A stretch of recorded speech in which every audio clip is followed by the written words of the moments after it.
Hello বন্ধুরা, বাড়িতে আজকে ডিমান্ড ছিল চিংড়ি বিরিয়ানি করার জন্য। তো তার জন্য চলে এসেছি রান্নাঘরে চিংড়ি বিরিয়ানি করতে।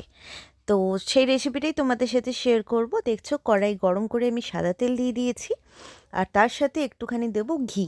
ঘি একটুখানি না, একটু বেশিই ঘি দেবো। তো ঘিটাতে তেলের সাথে আগে ঘিটা দিইনি, কারণ গরম কড়াইতে ঘি দিলে একটা জ্বলে যাওয়ার থাকে। তো এরকম করে আলুগুলো ডুমো ডুমো করে কেটে নিয়েছি, সাইজটা তোমরা দেখেই বুঝতে পারছো। এই বিরিয়ানিটা কিন্তু ভীষণ টেস্টি লাগে, একদম হোমমেড। আর যেহেতু চিংড়ি মাছ দিয়ে ভীষণ তাড়াতাড়ি হয়, তো আলুটা ভাজার সময় পরিমাণ মতন একটু নুন দিয়ে দিলাম। কোনো হলুদ গুঁড়ো কিছু ইউজ করব না, এটা সাদা সাদাই ভাজাবো, মানে একটু গোল্ডেন ব্রাউন হলেই আমরা নামিয়ে নেবো। তো এই আলুটা ভালো করে ফ্রাই করে, আর তেলটা আমাদের একটু বেশি লাগবে, কেন কি যেহেতু অনেকটা রাইস দিয়ে এটাকে মিক্সিং করব। তো দেখুন, দেখো জাস্ট এইরকম থাকবে আলুগুলো।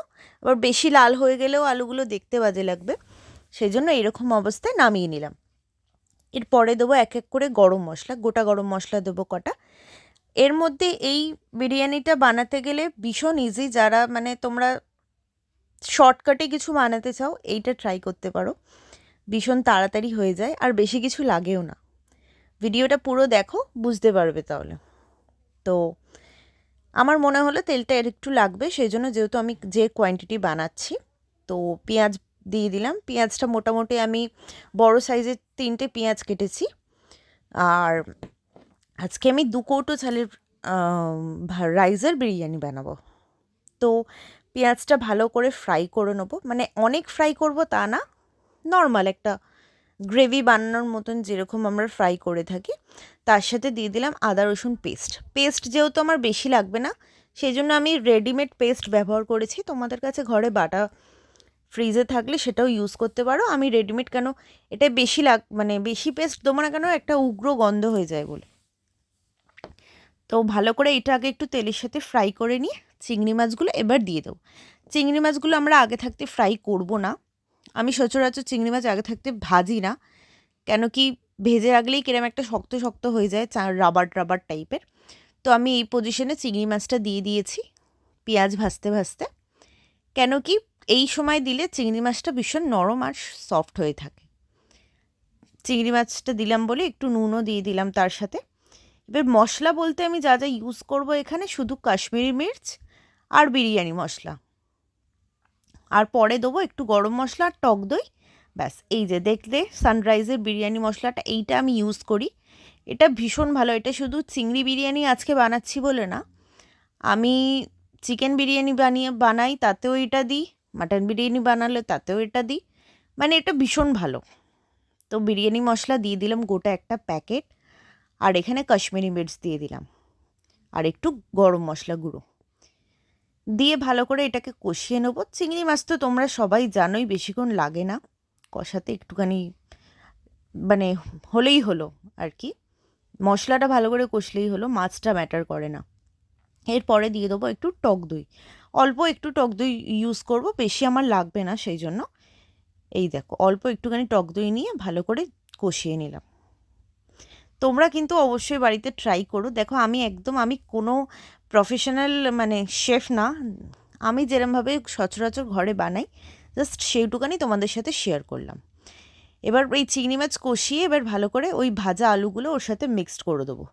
করে আমরা কিন্তু এতে জল দেব না, যেহেতু আলুগুলো খুব ভালোভাবে ভাজা, সেই জন্য আমরা জল দেব না।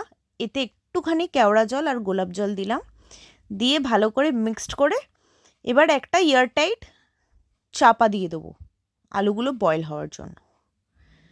এবার দেখো আলুগুলো বয়েল মোটামুটি হয়ে গেছে, আমি বেশিক্ষণ রাখিনি, 5 মিনিট রেখেছি, তাতেই আমাদের কিন্তু আলু গলে ভালো করে সেদ্ধ হয়ে গেছে। এবার যেটা করব, এবার টেস্ট করে নুন টুন সব ঠিক আছে কিনা আমরা একটুখানি শুকিয়ে নিয়ে, আর একটুখানি শোকানোর কিছু নেই তাও দিয়ে গ্যাসের ফ্লেমটা অফ করে দেবো। এবার সেম কড়াতেই আমরা রাইসটাকে প্রথমে দিয়ে দেবো। রাইসটা জাস্ট একটু গরম মশলা আর একটু নুন দিয়ে আমার বয়েল করা, মানে ভাতটা তৈরি করা। তো অল্প পরিমাণে নুন দেওয়া, অনেক না। তো রাইসটা দেখতেই পাচ্ছ, রাইসটা আমরা কড়াই দিয়ে তার মধ্যে একটু নুন আর একটু বিরিয়ানি মশলা ছড়িয়ে এই লেয়ার্সটা দিয়ে দিলাম। তো এরকম পরপর লেয়ার্সটা রিপিট করতে থাকবো। রাইস, একটু নুন, একটু বিরিয়ানি মশলা, আবার ওই চিংড়ি মাছের গ্রেভিটা এরকম ছড়িয়ে ছড়িয়ে দিতে থাকবো। লাস্ট যে উপরে দেব রাইসটা যেটা ছিল পুরোটা দিয়ে আমি একটা বাটির মধ্যে অল্প দুধ, তার মধ্যে একটু ফুড কালার, একটু কেওড়া জল আর একটুখানি গোলাপ জল মিশিয়ে রেখে দিয়েছিলাম। এর উপরে লাস্ট একটু বিরিয়ানি মশলা ছড়িয়ে আর এই যে গ্রেভির তেলটা যে ছিল, চিংড়ি মাছের যে তেলটা বেরিয়েছিল ওইটা দিলাম। দিয়ে এবার দেখো, এই দেখো এই বাটিতে যে দেওয়া আছে ফুড কালার আর ওই মিক্সড করাটা ওটা দিয়ে দিলাম। আর দেব হচ্ছে একটু ঘি। ঘি দিয়ে এবার এটাকে এয়ারটাইট কিছু একটা দিয়ে 10 মিনিটের জন্য লো ফ্লেমে রেখে দেবো। এবার 10 মিনিট পরে ওটা একদম লো ফ্লেমে রেখে দেবো, নাহলে লেগে যাবে। 10 মিনিট পরে এটা আমি খুলেছি, খুলে তোমাদের মানে একটা বলে ঢেলে দেখাচ্ছি দেখতে কিরম লাগছে। দেখতে যেরম লাগছে টেস্ট তার থেকেও অনেক অনেক অনেক বেশি বেটার।